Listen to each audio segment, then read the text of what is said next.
वो कहता है कि मैं गौ मांस खाती हूं और उसके पास एक वीडियो है, तो वो वीडियो दिखाता क्यों नहीं है? उसके पास कोई तो इस चीज का प्रमाण होगा कि उसने मुझे गौ मांस खाते हुए कहां देखा। कोई रेस्टोरेंट का बिल होगा, कोई फोटो होगा, कोई इंटरव्यू होगा। झूठा और एक नंबर का पलटूबाज है ये छोटा पप्पू। लेकिन आप इससे उम्मीद ही क्या कर सकते हैं जब इसका सीनियर बड़ा पप्पू कहता है कि हमें शक्ति का विनाश कर देना है। जो भी हिंदू धर्म की जो शक्ति है, देवी शक्ति जो है, उसका विनाश कर देंगे। तो जब बड़ा पप्पू ऐसे बातें करता है तो छोटे पप्पू से क्या उम्मीद की जा सकती है?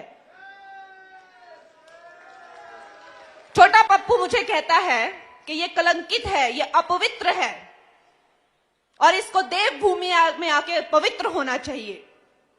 मैं उसको पूछना चाहती हूं कि उसे क्यों लगता है कि मैं अपवित्र हूं? क्योंकि मैंने अपने बाप के नाम के बिना, अपनी मां के नाम के बिना, अपने आप खुद अपना नाम मुंबई नगरी में बनाया, इसलिए उसको लगता है मैं अपवित्र हूं। उसको क्यों लगता है मैं अपवित्र हूं? क्योंकि मैं पॉलिटिक्स में आना चाहती हूं।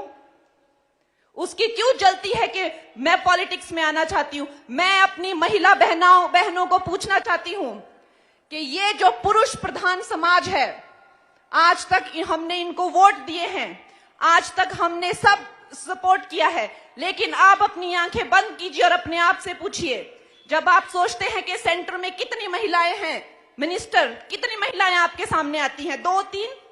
आप जब राज्य में सोचते हैं कितनी महिलाएं मंत्री या मुख्यमंत्री हैं, कितनी महिलाएं आपके आंखों के सामने आती हैं? 2-3। यही क्या हमारी बेटियों का भविष्य है? आज जब मैं पॉलिटिक्स में, ये पुरुष प्रधान समाज में, अगर आपके मनाली की बेटी, अगर आपके मंडी की बेटी अपना छोटा अस्तित्व ढूंढ रही है, अपनी छोटी सी जगह ढूंढ रही है, तो उसमें भी उन लोगों को मिर्ची लगती है। तो ये चाहते क्या है कि हमारी बेटियां पॉलिटिक्स में आए ही नहीं?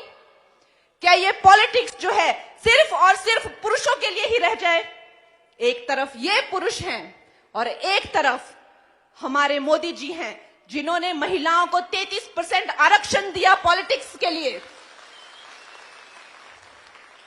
आज मैं ये सब पप्पुओं को, जो भी हैं, जो मुझे धमका रहे हैं, मैं चुनौती देती हूं कि ये तुम्हारे बाप दादाओं की रियासत नहीं है जो तुम मुझे डरा के धमका के यहां से बाहर भेज दोगे।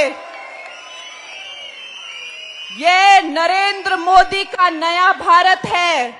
यहां एक छोटा सा गरीब मां का बच्चा जो चाय बेचता था रेलवे स्टेशन पर, आज वो इस धरती का, इस देश का सर्वोच्च नायक है, सर्वोच्च प्रधान है, सबसे बड़ा प्रधान सेवक है। ये वो भारत है। मैं गरीब घर की बेटी, मैं ये चुनाव जीतूंगी, लड़ूंगी और बार बार जीतूंगी।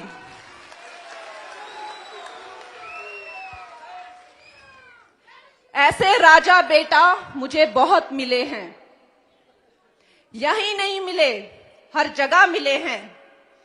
फिल्म इंडस्ट्री में भी इन राजा बेटाओं को मुझसे बड़ी प्रॉब्लम थी। वहां पे महिलाओं का शोषण करने का प्रचलन था, लड़कियों को इस्तेमाल किया जाता था, चुप करा के भगा दिया जाता था।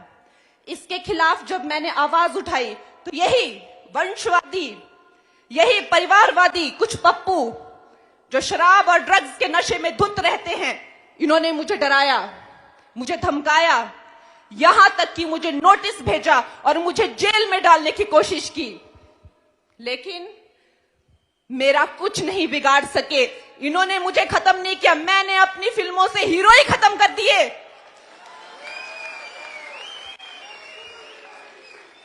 मैंने ऐसी ऐसी फिल्में बनाई जिनमें से मैंने हीरो ही खत्म कर दिए। और मेरा साथ किसने दिया?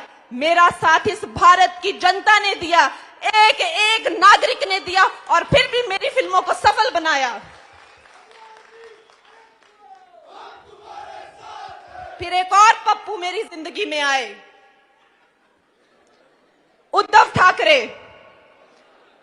जिन्होंने मुझे फिर डराया, फिर धमकाया, यहां तक कि उन्होंने मेरा घर तक तोड़ दिया। लेकिन आज वो भी ये तमाशा देख रहे हैं कि उनके जैसे उनकी जाति के कितने बिगड़े हुए बिगड़ैल मुझे डराने की कोशिश कर रहे हैं, लेकिन फिर भी मैं इस मंच पे हूं और फिर भी मेरे पास पूरा जनता का साथ है। तो मैं